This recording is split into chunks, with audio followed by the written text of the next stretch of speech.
I'm Chuck Grimes, and we were talking about Law 2, the ball. Yes, there is a law for the soccer ball itself. Kind of seems silly, doesn't it? Well, it's not. First off, the ball has to be safe. Remember we talked about that, S-A-F-E. Keep that in your mind at all times. Safe for players, safe for referees. It needs to be round. You're not playing with football, are you? Okay, you're not playing with a rugby ball. You're playing with a round soccer ball. It also has to be properly inflated. When we go out of round, that means it's been warped. Yes, soccer balls, if it hits a wall enough times, it's going to get warped. That means it's old, no longer in use. It needs to be properly inflated. Use a referee, make sure it's properly inflated. This one's about as close as I can get. You would notice that because you're just bouncing. But it still probably needs a little air because this is an old ball. You cannot have any torn panels, cuts, frays, anything like that, any kind of excessive damage. Notice this ball looks to be in good shape. How can you tell? You run your hands through it, you look at the panels, you make sure there's enough air in it. That looks great. Now let's talk about one that's not good. This one right here is a bad soccer ball. Why? Look at these frays right here starting to happen. Huh, interesting. Can you play with a soccer ball like that? Sure you can. What's the likelihood of this happening?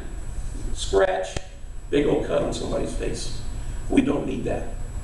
This is an old ball. Okay? Let's say that this wasn't even properly inflated.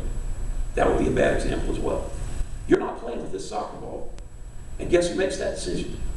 That would be you as the referee, not the coach. They got to be also the proper size. Little kids do not play with a size 5 ball like the big kids do, and vice versa. Here's some examples of soccer balls that are not proper. Right here, obviously you can see these. That's probably the only one that's inflated properly. This one, right there, started to be damaged. Sports equipment is like a dog. It doesn't have a very long lifespan. I am 60 years old. All the balls that I used when I was a kid, long gone. They have a natural lifespan. When it starts getting bad is when we change it out. This is an example of an old ball, like an old man. Notice, it's getting some nicks, gray hair, but it's still usable as a soccer ball. All right? It doesn't have to be brand new every time.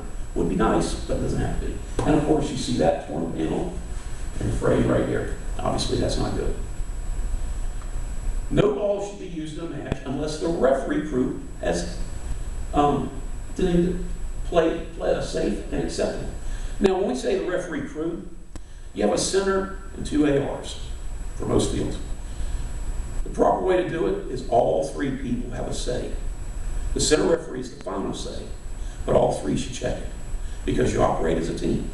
So all 3 of you deem that ball is safe. If it's not, you go back to the coach and get the ball from the coach. Speaking of which, the ball comes from the coach of the home team. If the home team does not have the ball that's safe, go to the away team. If that doesn't happen, which I've not seen yet, then maybe go to another field nearby. The soccer fields are close by each other in these little complexes, so go and see if there's another one. Now, we don't expect you to do this at young ages, but multiple balls may be checked for faster restarts. You have a soccer ball on a windy day, behind each goal, the ball goes out of bounds. Why are you chasing it down way out of bounds when you can go behind the goal and get it there? Now, how do you handle an effective ball? It's going to happen one of 3 things. It's either going to happen during play, during a stoppage, or during the restart of that stoppage. Happens during play. You stop play to replace the ball. Because if that ball has lost air, it now is unsafe. We're going to stop the game immediately. You're going to replace it with a new ball, and you're going to restart with a drop ball. And we'll talk about the procedure of a drop ball in a future law.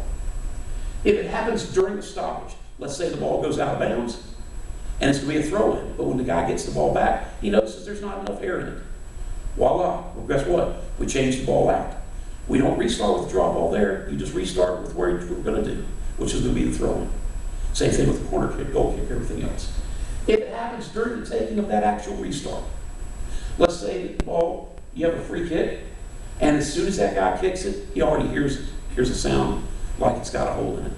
Well, you just simply change the ball and redo the restart. And that is law 2.